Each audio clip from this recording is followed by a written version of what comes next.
অনেকক্ষণ যাবত অপেক্ষা করছেন। বৃষ্টি, অনেক ধন্যবাদ আপনাকে। দর্শক, আমন্ত্রণ বিজনেস টুডেতে। শুরুতে শিরোনামগুলো জানিয়ে দেবো আপনাদের। কমছে না কর ফাঁকির প্রবণতা, অনিয়ম ধরতে জিআরএস সফটওয়্যার চালু করল এনবিআর। খতিয়ে দেখা হবে বিভিন্ন ব্যক্তি এবং দফতরের যোগসাজশ। আজও গাজীপুর এবং আশুলিয়ার ৬৮টি কারখানা উৎপাদন বন্ধ রয়েছে। নানা দাবিতে শ্রমিকদের বিক্ষোভ, নিরাপত্তা জোরদার করেছে আইন শৃঙ্খলা রক্ষাকারী বাহিনী। ভারতে রফতানি শুরুর আগেই ইলিশের দাম চড়া, পাইকারি বাজারে যোগান কমার দাবি, ক্ষুব্ধ ক্রেতারা।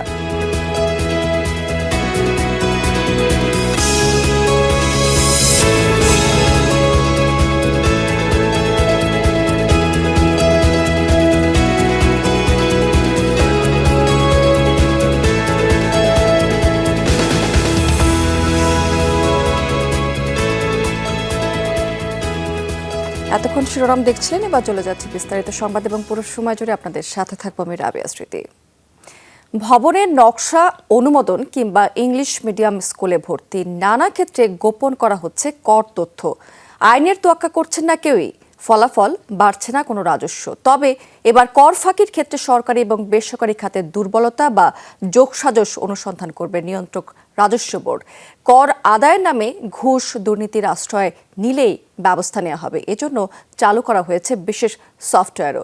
চেয়ারম্যান বলেছেন, খাতভিত্তিক কর ফাঁকি বন্ধ করতে হবে। কংক্রিটের এই নগরীতে প্রতিদিনই মাথা উঁচু করে দাঁড়াচ্ছে নতুন নতুন অট্টালিকা। দৃষ্টিসীমা জুড়ে শুধু বাড়ি, অফিস কিংবা বাণিজ্যিক ভবন। রাজধানীতে ভবন করার ক্ষেত্রে অনুমোদন দেয় রাজউক। এক্ষেত্রে বাড়ি মালিককে বাধ্যতামূলক দিতে হয় আয়কর রিটার্ন ফাইল। আগে টিআইএন নম্বর দেবার শর্ত ছিল, কিন্তু এনবিআর মনে করে বেশিরভাগ ক্ষেত্রেই মানা হচ্ছে না নিয়ম, সঠিকভাবে যাচাই করছে না রাজধানী উন্নয়ন কর্তৃপক্ষ সহ অন্যান্য বিভাগের এমন সংস্থা। আমাদের আইনে বলা আছে যে রাজউক, সিডিএ, কেডিএ, আরডিএ এই সকল জায়গার কোনো প্ল্যান পাস হইতে গেলে আগে বলা ছিল টিআইএন লাগবে, এখন বলা হচ্ছে না, ট্যাক্স রিটার্ন সাবমিট করতে হবে। বাস্তবতা হলো এই দুটোর একটাও হয় না। তাহলে ঢাকা শহরে যত বাড়িওয়ালা আছে সবাই ট্যাক্স ফাইল থাকার কথা, কিন্তু আমরা বাস্তবে দেখছি যে অনেকেরই ট্যাক্স ফাইল নাই। তার মানে হচ্ছে যে যাদের এই কাজগুলো দেখার কথা তারা এটা ফলো করছে না। অন্যান্য ক্ষেত্রেও টিআইএন ও আয়কর রিটার্ন ফাইল বাধ্যতামূলক করার নিয়ম লঙ্ঘন হচ্ছে। নিয়ম থাকলেও প্রতিষ্ঠানগুলো দিচ্ছে ছাড়, এতে কর ফাঁকি বাড়ছে। এসব ক্ষেত্রে নজরদারি বাড়াবে এনবিআর। ইংলিশ মিডিয়াম স্কুলের প্যারেন্টদের ক্ষেত্রে বলা আছে যে তাদের টিআইএন লাগবে, রিটার্ন সাবমিট করতে হবে। সবাই এটা কমপ্লাই করছে কিনা, আমরা এখন কমপ্লায়েন্সের দিকে বেশি জোর দেব। যত আইন হয়েছে সেই আইনগুলো কারা মানছে কারা মানছে না, এবং না মানার যে কনসিকুয়েন্স সেগুলো আমরা শুরু করব। ট্যাক্স অথরিটিকে চিন্তা করতে হবে, আমি যাদেরকে নিয়ে ডিল করি এরা আমার ক্লায়েন্ট। পরিবর্তিত সময়ে করদাতা বান্ধব হচ্ছে নিয়ন্ত্রক এই সংস্থা। ঘুষ কিংবা কোনো রকম হয়রানি হলেই দেয়া যাবে অভিযোগ। এক্ষেত্রে চালু হচ্ছে জিআরএস। এই সফটওয়্যারের মাধ্যমে অভিযোগ জানাতে পারবে করদাতা, সরাসরি তা পেয়ে যাবে এই প্রতিষ্ঠানের শীর্ষ কর্মকর্তা। দ্রুত তদন্ত করে নেওয়া হবে ব্যবস্থা। গ্রিভেন্স রিড্রেসাল সিস্টেম, এবং এটা সম্পূর্ণ অটোমেটেড। আমাদের ট্যাক্স পেয়াররা এটা জানে না, আমাদের অ্যাসোসিয়েশনগুলো জানে না যে এই জিআরএসে মানুষ কিভাবে মোবাইল ফোন থেকে, ল্যাপটপ থেকে, ডেস্কটপ থেকে ঢুকে তার কমপ্লেনটা সে করবে এবং সোজা আমার কাছে চলে আসবে। তো অটোমেটিক এটা কিন্তু অনলাইনে আসবে, এবং সাথে সাথে আমরা এগুলোকে অ্যাড্রেস করার জন্য চেষ্টা করব। কর ফাঁকি বন্ধ হলে অভ্যন্তরীণ আয় আরও বৃদ্ধি সম্ভব। এতে কমবে বিদেশি ঋণ নির্ভরতা। নিয়ম আছে খাতা কলমে, যে যারা বিদেশ যাচ্ছে তারা বিদেশ যাচ্ছে কত টাকা নিয়ে যাচ্ছে, কত ডলার নিয়ে যাচ্ছে, সেই ডলারটা ইনকাম করার তার ক্যাপাসিটি আছে কিনা, তা সেখানে 3 নাম্বার ট্যাক্স ফাইল যদি দেখা উচিত। আমি মনে করি যে এনবিআর এর যোগসাজশে তারা কাগজ না দিয়েও কিন্তু পার পেয়ে যাচ্ছে। কর আদায়ে স্বয়ংক্রিয় ব্যবস্থা চালুর দিকে গুরুত্ব দিচ্ছে এনবিআর। ন্যায্য যে ট্যাক্সটা আছে সেটা আদায় করতে হবে। রিমন রহমান, যমুনা নিউজ, ঢাকা। গাজীপুর এবং আশুলিয়ার ৬৮টি কারখানার উৎপাদন বন্ধ রয়েছে, তবে বাকি কারখানাগুলোতে কর্মপরিবেশ স্বাভাবিক রয়েছে। শ্রমিকরা সকাল থেকে কাজে যোগ দিয়েছেন। শিল্প পুলিশ জানিয়েছে কয়েকটি কারখানার শ্রমিকেরা বেতন বৃদ্ধি এবং বন্ধ কারখানা খুলে দেওয়ার দাবিতে বিক্ষোভ করছে সেখানে। বিক্ষোভের মুখে আজও অনির্দিষ্টকালের জন্য বন্ধ রয়েছে ৪৬টি কারখানা, আর ৯টি কারখানায় সাধারণ ছুটি ঘোষণা করা হয়েছে। শিল্পাঞ্চলের নিরাপত্তায় কাজ করছেন র্যাব, পুলিশ ছাড়াও সেনাবাহিনীর সদস্যরা। এদিকে শ্রমিক অসন্তোষের কারণে গাজীপুরে ১৩টি পোশাক কারখানা বন্ধ রাখা হয়েছে। অন্যান্য কারখানার কার্যক্রম স্বাভাবিক অবস্থায় রয়েছে।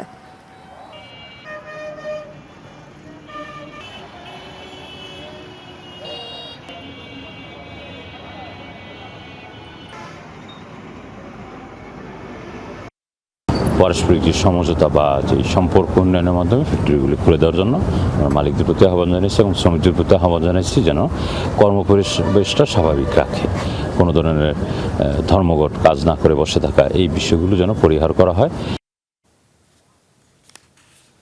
দর্শক, এবার আমরা একটু আশুলিয়ার খবরাখবর জেনে নিতে চাই। সেখান থেকে যুক্ত আছেন আমাদের সহকর্মী মাহফুজুর রহমান নিপু।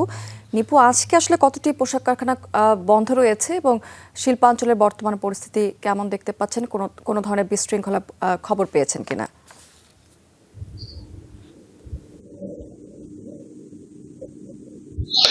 স্মৃতি, আসলে সকাল থেকে কিন্তু শিল্পাঞ্চলের বিভিন্ন এলাকা ঘুরে যেটা দেখেছি যে কোথাও কোনো ধরনের বিশৃঙ্খলা নেই। এর মধ্যে শিল্প পুলিশ আমাদেরকে জানিয়েছেন যে ৪৬টি কারখানা যেগুলো অনির্দিষ্টকালের জন্য বন্ধ, সেটি এখন পর্যন্ত ৪৬টি কারখানা অনির্দিষ্টকালের জন্য বন্ধ রয়েছে, যেগুলো আগে থেকে এখন পর্যন্ত যেগুলো বন্ধ রয়েছে। এছাড়াও ৯টি পোশাক কারখানা নতুন করে ছুটি ঘোষণা করা হয়েছে, অর্থাৎ কয়েকটি কারখানায় আজকে সকালে শ্রমিকরা এসে তারা বন্ধ এসে তারা বিভিন্ন দাবিতে কর্মকর্তাদের সাথে আলোচনা বসার চেষ্টা করেন। এক পর্যায়ে কারখানা কর্তৃপক্ষ কিন্তু তাদের ছুটি দিয়ে দেয়। এছাড়া যদি বলতে চাই, শিল্পাঞ্চলের পুরো পরিবেশ কিন্তু অনেকটাই শান্ত, তবে কোথাও কোনো ধরনের বিশৃঙ্খলার খবর আমরা পাইনি এখন পর্যন্ত।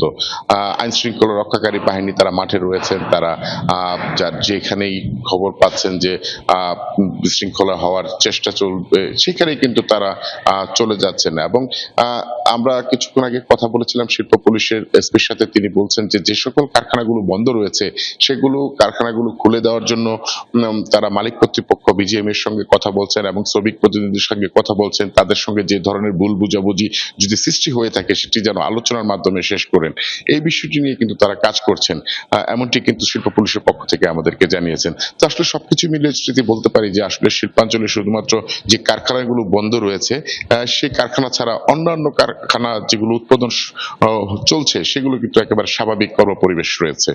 স্মৃতি। নিপু, অনেক ধন্যবাদ আপনাকে।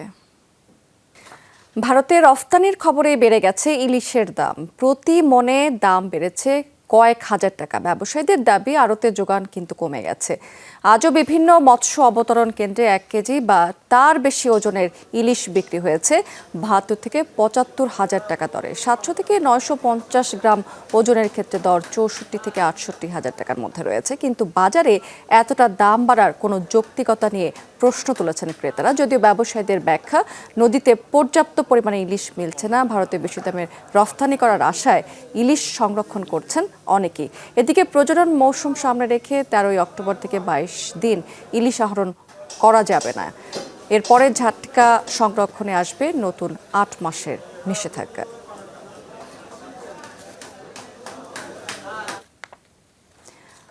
দর্শক, ইলিশের বাজারের আরও তথ্য জানতে আমরা এখন সরাসরি চলে যাব ভোলাতে। সেখান থেকে যুক্ত আছেন আমাদের সহকর্মী জুয়েল সাহা বিকাশ। জুয়েল, ইলিশ রপ্তানি তো আসলে শুরু হয়নি, শুধুমাত্র ঘোষণা করা হয়েছে, তাহলে এখনই আসলে এত দাম বাড়ার কারণটা কি? ব্যাপারে ব্যবসায়ীরা কি বলছেন?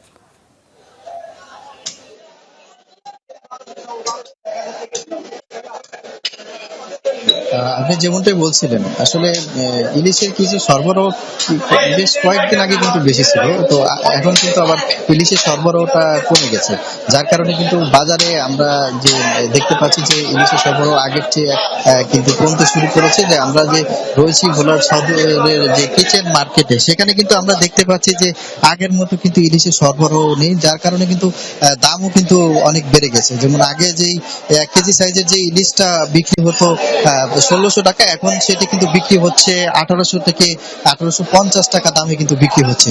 এছাড়াও যে 1 কেজির নিচে ওজনের যে ইলিশ সেগুলো কিন্তু 700 থেকে 950 গ্রামের যে ইলিশগুলো রয়েছে এগুলো কিন্তু বিক্রি হচ্ছে 1600 টাকা দামে। তো আমরা কিন্তু কথা বলেছি বেশ কয়েকজন ব্যবসায়ীর সাথে, তারা কিন্তু আমাদেরকে জানিয়েছেন যে ঘাটে কিন্তু তারা আগের মতো ইলিশ পাচ্ছে না, যার কারণে যা পাচ্ছে তার দাম কিন্তু আগের চেয়ে অনেক বেশি রয়েছে।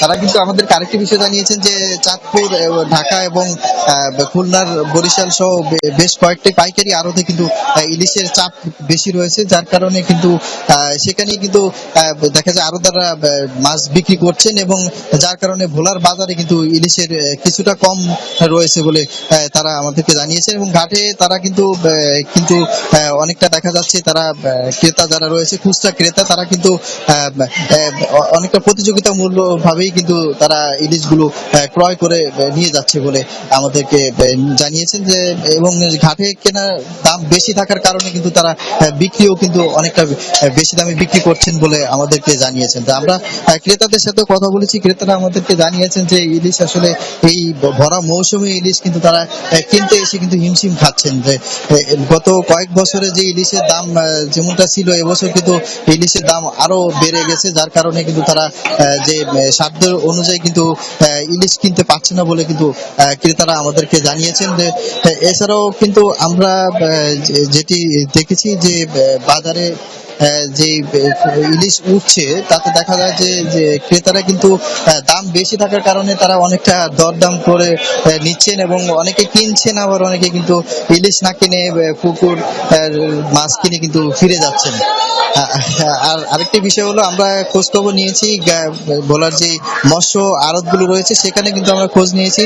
আড়তদাররাও কিন্তু আমাদেরকে জানিয়েছেন যে তারা যে ইলিশ জেলেরা নিয়ে আছেন নদী থেকে, তো সেখানে দেখা যাচ্ছে যে আগের মতো সেই ইলিশ কিন্তু কাঙ্ক্ষিত পরিমাণ ইলিশ জেলেরা তাদের জালে ধরা পড়ছে না, যার কারণে কিন্তু ইলিশের কিছুটা সংকট রয়েছে। তবে আড়তদাররা আমাদেরকে জানিয়েছেন যে আগামী সপ্তাহে ইলিশের সরবরাহ আরো বাড়বে, কারণ ইলিশ মূলত হলো জোয়ার ভাটার উপর নির্ভর করে কিন্তু ইলিশ নদীতে পাওয়া যাচ্ছে, বিশেষ করে জোর উপর নির্ভর করে তাদের ভাষা অনুযায়ী। সেই জোরটা কিন্তু আগামী সপ্তাহ শুরু হবে এবং তখন কিন্তু ইলিশের সরবরাহ আরো বাড়বে এবং দাম হয়তো আরো কিছু কমতে পারে বলে কিন্তু তারা কিন্তু আমাদেরকে জানিয়েছেন। স্মৃতি। জুয়েল, অনেক ধন্যবাদ আপনাকে। দর্শক, এবার জানিয়ে দেবো আজকের পুঁজিবাজার লেনদেনের এই মুহূর্তের আপডেট। গতকালকের মতো আজকেও কিন্তু ঊর্ধ্বমুখী প্রবণতা দিয়ে শুরু হয়েছে পুঁজিবাজার। ঢাকা এবং চট্টগ্রাম শেয়ার বাজার সূচকে কিন্তু বেশ খানিকটা উত্থান আমরা দেখতে পাচ্ছি। গতকালকেও কিন্তু প্রধান সূচক ঢাকা শেয়ার বাজারে 25 পয়েন্টের মতো বেড়েছিল এবং লেনদেনও হয়েছিল প্রায় 674 কোটি 38 লাখ টাকার মতো শেয়ার। আজকেও সেই ধারাবাহিকতা বজায় রয়েছে। আজকে প্রধান সূচক ঢাকা শেয়ার বাজারে আমরা দেখতে পাচ্ছি 48 পয়েন্টের মতো ইতিমধ্যে বেড়ে গেছে, 5808 পয়েন্ট অবস্থান করছে এবং অন্য দুটি সূচকও বেড়েছে। ডিএসসি সূচক সেটিও কিন্তু 17 পয়েন্টের মতো বেড়ে 1291 পয়েন্টে আছে। 30 সূচক যেটি সেটি 23 পয়েন্টের মতো বেড়ে 2120 পয়েন্টে অবস্থান করছে এবং ঢাকা শেয়ার বাজার আজকে কিন্তু টোটাল ট্রেড করে ফেলেছে এখন পর্যন্ত 315 কোটি 82 লাখ টাকার মতো শেয়ার এবং ট্রেড হওয়া কোম্পানিগুলোর মধ্যে সকাল থেকেই বেশিরভাগ প্রতিষ্ঠানের শেয়ারের দাম বেড়ে গেছে। 195টি কোম্পানির শেয়ারের দাম বেড়েছে, মাত্র 131টি কোম্পানির শেয়ারের দাম কমেছে এবং 66টি কোম্পানির শেয়ারের দাম অপরিবর্তিত রয়েছে। টপ 20-তে আজকে যদি দেখি, গ্রামীণফোন এই কোম্পানির প্রথম অবস্থানে আছে আজকে ডিএসসিতে এবং এই কোম্পানিটি এখন পর্যন্ত টোটাল ট্রেড করে ফেলেছে 30 কোটি 69 লাখ টাকার মতো শেয়ার এবং ট্রেড হচ্ছে সকাল থেকে 342 থেকে 353 টাকার মধ্যে, লাস্ট প্রাইস 351 টাকা 70 পয়সা রয়েছে। ইবনে সিনা দ্বিতীয় অবস্থানে নেমে এসেছে প্রায় 25 কোটি 23 লাখ টাকার মতো শেয়ার ট্রেড করে 351 থেকে 378 টাকার মধ্যে সকাল থেকে ট্রেড হচ্ছে কোম্পানিটি এবং 372 টাকা এই কোম্পানির লাস্ট প্রাইস এখন পর্যন্ত রয়েছে। ব্র্যাক ব্যাংক এটি তৃতীয় অবস্থানে নেমে এসেছে প্রায় 23 কোটি 97 লাখ টাকার মতো শেয়ার ট্রেড করে। ইসলামী ব্যাংক চতুর্থ অবস্থানে আছে 17 কোটি 59 লাখ টাকার মতো শেয়ার ট্রেড করে 8 কোটি 49 লাখ টাকা কিছু বেশি লেনদেনে। সোনালিয়াস পঞ্চম অবস্থানে আছে। লিন্ডে বাংলাদেশ ষষ্ঠ, সেটিও 8 কোটি টাকার মতো ট্রেড করেছে এবং এসআইবিএল এটিকে আমরা দেখতে পাচ্ছি সপ্তম অবস্থানটি ধরে রেখেছে প্রায় 7 কোটি 38 লাখ টাকার মতো শেয়ার ট্রেড করে। এরপরে চট্টগ্রাম শেয়ারবাজারের কথা যদি আমরা বলি, সেখানেও আমরা এক ধরনের উত্থান দেখতে পাচ্ছি এবং সার্বিক সূচকের সাথে সাথে অন্য দুটি সূচকও কিন্তু বেড়েছে। সিএসইএক্স সূচক সেটি কিন্তু 37 পয়েন্টের মতো বেড়ে 9,811 পয়েন্টে অবস্থান করছে। সিএসই 30 সূচক সেটি 39 পয়েন্টের মতো বেড়ে 12,771 পয়েন্টে আছে এবং সার্বিক সূচক সিএসপিআই সেটি আমরা দেখতে পাচ্ছি 55 পয়েন্টের মতো ইতিমধ্যে বেড়ে গেছে এবং 16,242 পয়েন্টে অবস্থান করছে। আজকে সিএসই আমরা দেখতে পাচ্ছি এখন পর্যন্ত টোটাল ট্রেড করে ফেলেছে 3,15,00,000 টাকার মতো শেয়ার এবং টোটাল ট্রেড হয়ে গেছে ইতিমধ্যে 140টি প্রতিষ্ঠানে। এর মধ্যে এখানে যদিও বেশিরভাগ প্রতিষ্ঠানের শেয়ারের দাম আবার কমে গেছে। 74টি কোম্পানির শেয়ারের দাম এখন পর্যন্ত কমেছে, 43টি কোম্পানির শেয়ারের দাম মাত্র বেড়েছে এবং 23টি কোম্পানির শেয়ারের দাম অপরিবর্তিত রয়েছে। আজকে সিএসইতে আমরা দেখতে পাচ্ছি ইসলামী ব্যাংক দর বৃদ্ধির দিক থেকে প্রথম অবস্থানে আছে এবং এই কোম্পানিটির আজকে লাস্ট প্রাইস 58 টাকা 90 পয়সা রয়েছে। গ্রামীণ ফোন এটি আজকে দর বৃদ্ধির দিক থেকে দ্বিতীয় অবস্থানে নেমে এসেছে। এখন পর্যন্ত এই কোম্পানির লাস্ট প্রাইস রয়েছে 341 টাকা 70 পয়সা। লঙ্কা বাংলা ফাইন্যান্স এটি তৃতীয় অবস্থানে নেমে এসেছে। এরপর আমরা রবিকে দেখতে পাচ্ছি এবং লেনদেনের ভিত্তিতে এখানে গ্রামীণ ফোন 2 এটি প্রথম অবস্থানে আছে, লঙ্কা বাংলা ফাইন্যান্স দ্বিতীয় এবং এনআরবি ব্যাংক এটি তৃতীয় অবস্থানে নেমে এসেছে। দর্শক, এই ছিল বিজনেস টুডে এখনকার আয়োজনে। এতক্ষণ সঙ্গে থাকার জন্য ধন্যবাদ আপনাদের সবাইকে।